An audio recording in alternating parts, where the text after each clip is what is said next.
Hey, it's good everyone, Chris here. Welcome back to the channel. And today is a beautiful day. Actually, it's amazing outside, and it's so good to be out in spring with all these beautiful flowers and everything around you, literally brimming with life.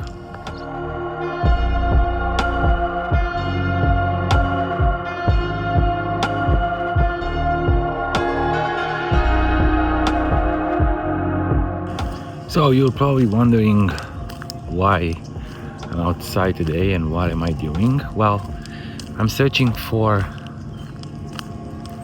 spring birds, I believe.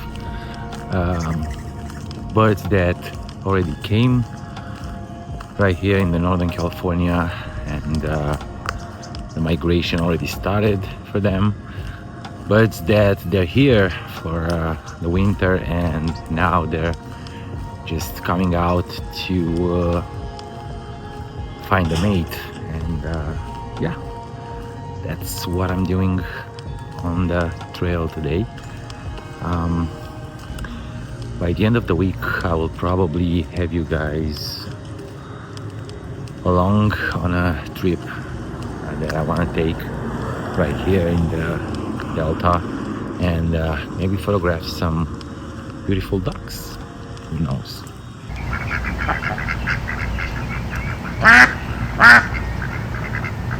Because we're here, let me give you some 1 year of wildlife tips, things that I encountered, and I hope they're gonna help you if you want to start your endeavor in doing this kind of stuff. So the first one and the most important one is go out anytime, or go out whenever you can and photograph as many species, as many birds or mammals as you can, at least in the first year. So you basically get an idea of how wildlife photography works, and if it's for you, and if it's something that you really like, or just enjoy it for, I don't know, once a month, and don't have to invest in big equipment to basically make something out of it. Go out, photograph as much as you can, from macro to birds to mammals to whatever moves and have life. It should be your subject.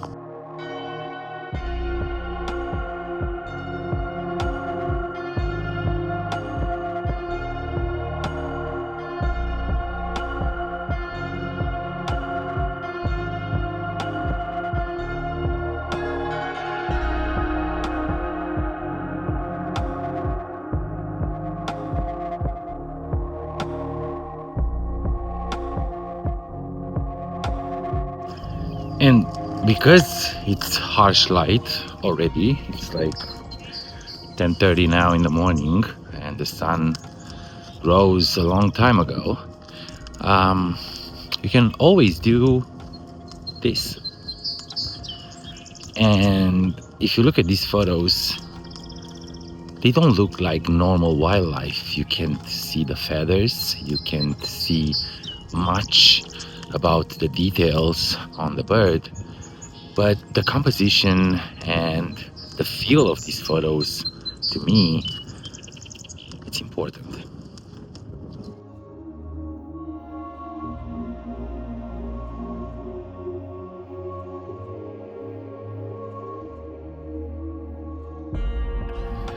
Another good tip about wandering around on trails at any time of the day is to either download the Merlin app, which is a great app and can easily tell you what birds are around, and I'm all for it because I'm learning, and there are a lot of birds that I don't know the songs or the trills, the calls. So either download the app or get a book with birds and learn all their behavior. And you know, it's tough to learn the songs because, or the calls, because you can hear them. That's why I said the app. but I think there are a lot of resources on the internet. So do a research every time you're going out in your area for like 5 minutes and listen a few of the calls.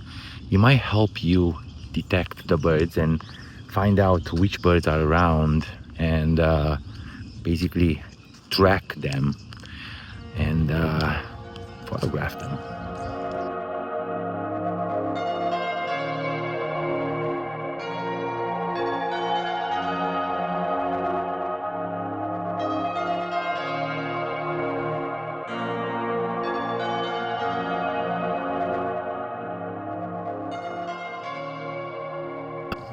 Now, one of the wildlife rules that people are probably trying to put in everyone's minds is that when you're going out, you have to have a purpose, you have to have a project, you have to go out and photograph something with a purpose, find a bird, an animal, and have something to chase. Well, for me, I mean, the best photos that I took last year in wildlife were the photos that I took on an, I would say, unprepared trip or a walk on a trail or something like that. And I never had, or usually I don't have anything in mind. I'm not gonna go chase mockingbirds or cinnamon teals or red-tailed hawks or I don't know.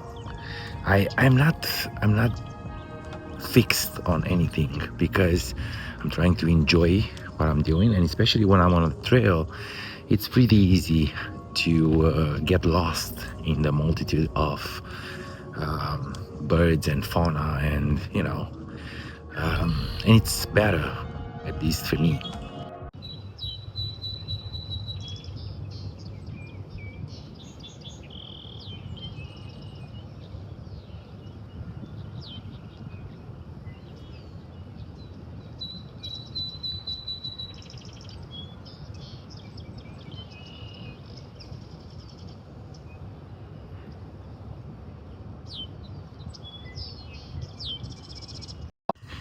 And finally, the last tip that I'm giving you after 1 year of wildlife photography: move to California or Florida, or I'm just kidding.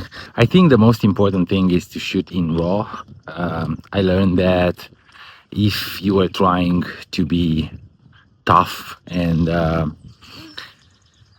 I don't know, try your hand of just shooting JPEG. Sometimes with birds, it's a little bit tough because if they're in the canopy or in shade somehow, it's gonna be tough to raise those shadows on a JPEG. It's easy to just edit in RAW, and you don't have to be like a professional RAW editor, photo editor. You just have to be able to raise the shadow a little bit, maybe lower the highlights a little bit, and maybe, I don't know, give it a little bit of more vibrance, a little bit more saturation, and that will be perfect.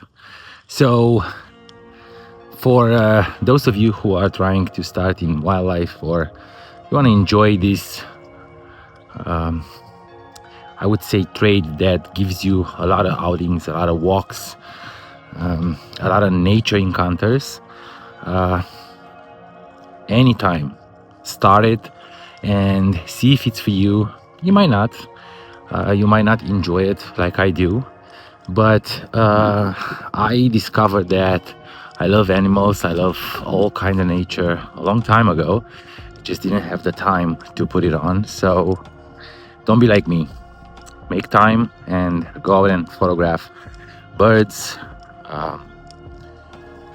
bugs, wildlife, nature, landscapes.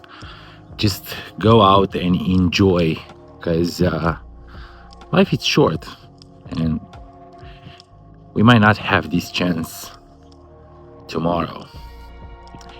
Thank you guys for watching. Don't forget to subscribe to the channel, and thank you for all the new subscribers. I hope you enjoy the videos. There are a lot of them in my photography playlist. Go ahead and watch a few and see what was my journey on YouTube. And I will see you soon.